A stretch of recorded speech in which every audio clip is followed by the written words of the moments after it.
et encourageant. Monsieur Lurton, vous voulez intervenir, cher collègue. Oui, merci Monsieur le Président. Merci Monsieur le Président, Madame, pour ces propos effectivement extrêmement clairs et explicites. Je voulais revenir moi sur 2 ou 3 points que vous avez évoqués et un point que vous n'avez pas évoqué.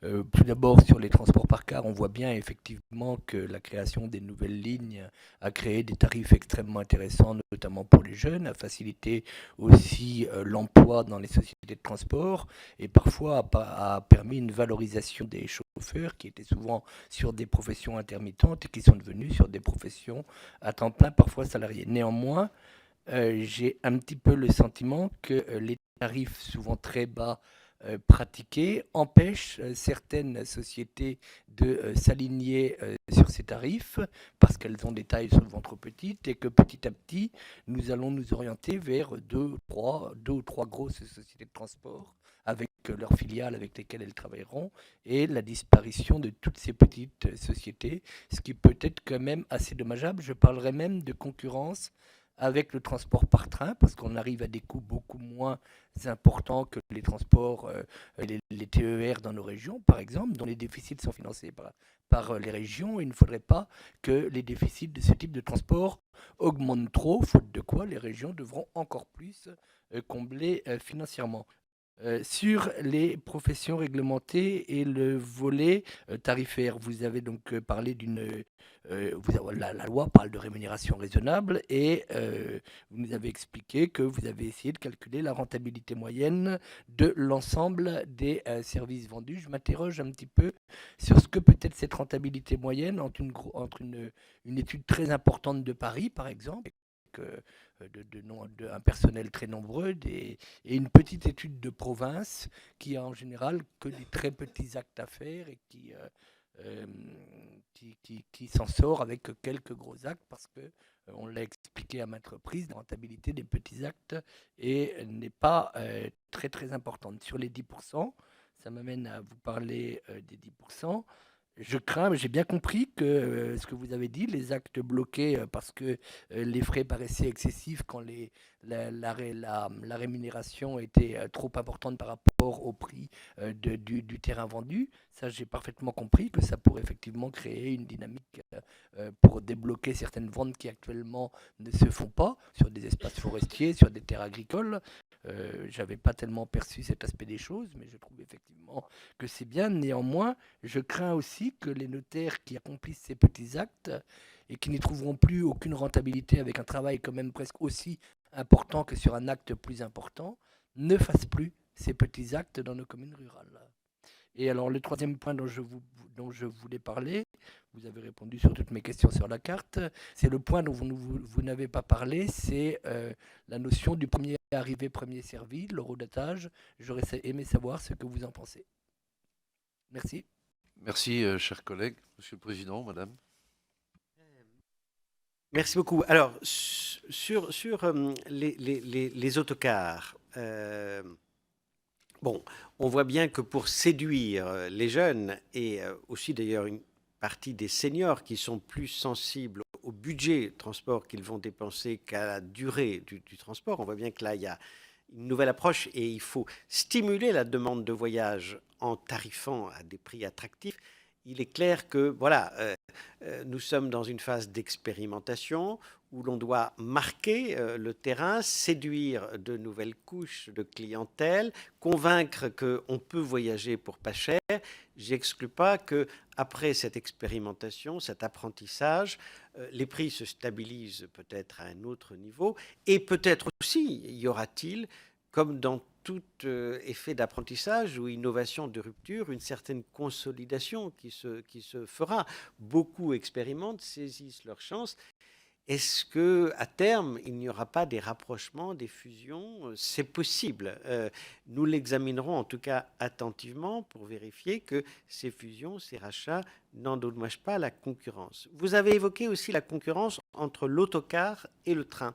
Mais de ce point de vue-là, je trouve que, et nous l'avions d'ailleurs nous-mêmes proposé, la loi est sage en ce que, en deçà de 100 km, elle permet justement aux collectivités, aux AOT, aux autorités organisatrices du transport, de faire valoir la menace qu'apporterait la création d'une ligne d'autocar à l'équilibre économique du train subventionné.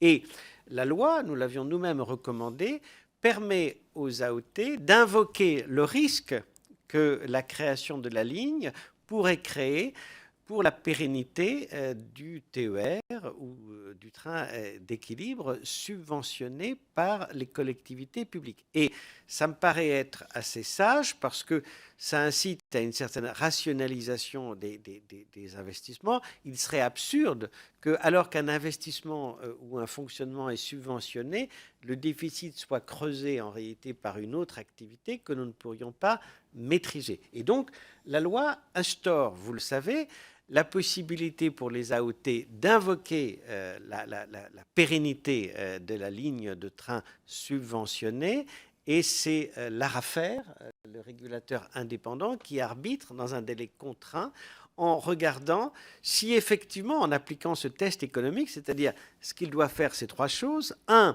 vérifier s'il y a un rapport de concurrence et pas simplement de complémentarité entre l'offre d'autocar que l'opérateur se propose de créer et l'offre de train subventionné.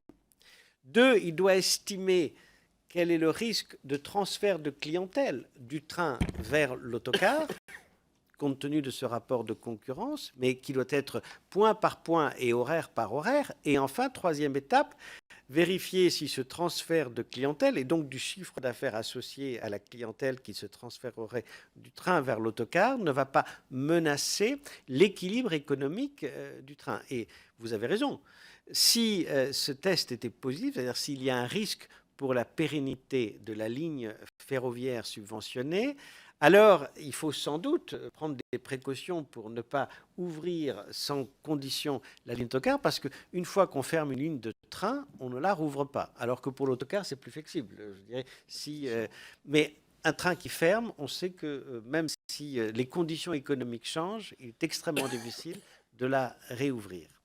Sur les professions réglementées, vous nous avez interrogé donc sur le volet tarifaire, sur la notion de rémunération raisonnable. Là, la réponse, elle est dans le projet de décret qui, de ce point de vue-là, je crois, est quand même marqué par un certain pragmatisme, plutôt que d'essayer de construire une rémunération normale de ce que devrait être la rémunération normale, je dirais, d'un notaire, d'un huissier ou d'un greffier de tribunal de commerce, en s'interrogeant par rapport à d'autres professions de service, en regardant en quelque sorte les taux de marge pratiqués dans chacune des professions.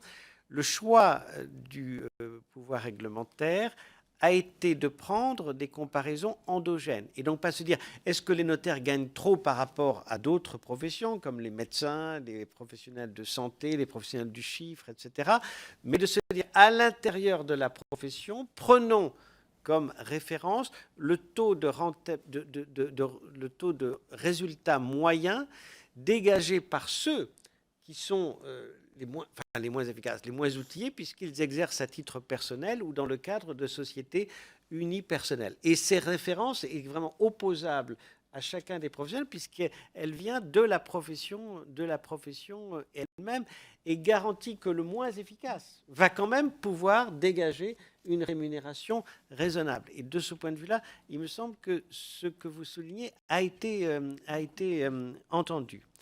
Sur les 10%, à titre personnel, moi je considère que c'est la contrepartie assez légitime de l'obligation que fait la loi de pratiquer des tarifs proportionnels au-delà d'un certain seuil. Et c'est un souci de réalisme, en quelque sorte, que fait le législateur.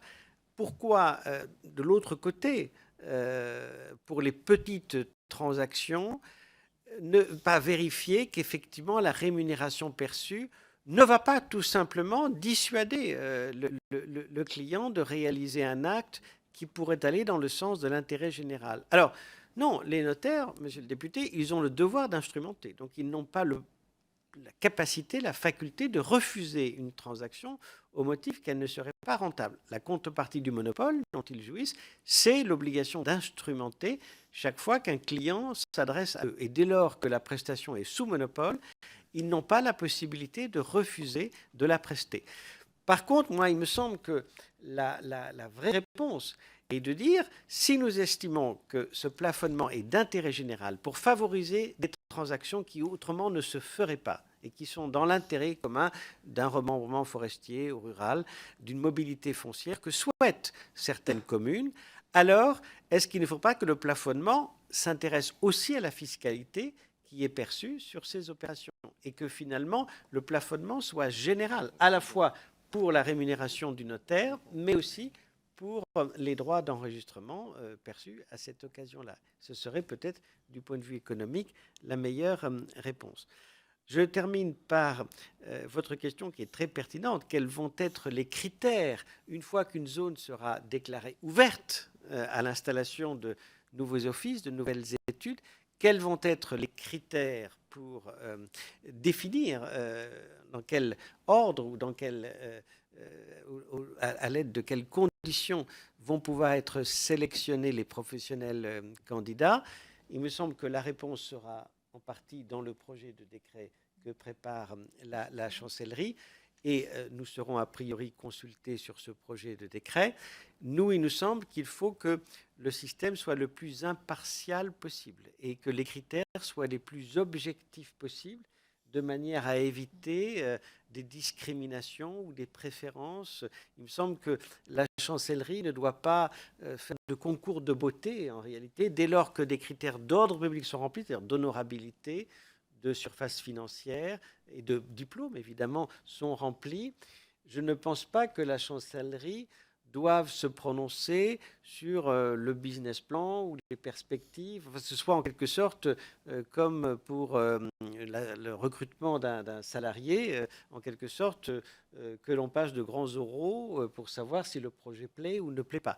Il nous semble que les critères doivent être les plus objectifs et les plus impartiaux possibles, et surtout que, eh bien, plus ils seront objectifs, plus ils seront impartiaux, plus la décision prise sera justement objective et à l'abri des pressions qui pourraient être exercées pour retarder ou influencer le choix du ministre de la Justice. En tout cas, c'est dans ce sens-là que nous pousserons lorsque nous serons consultés sur le projet de texte.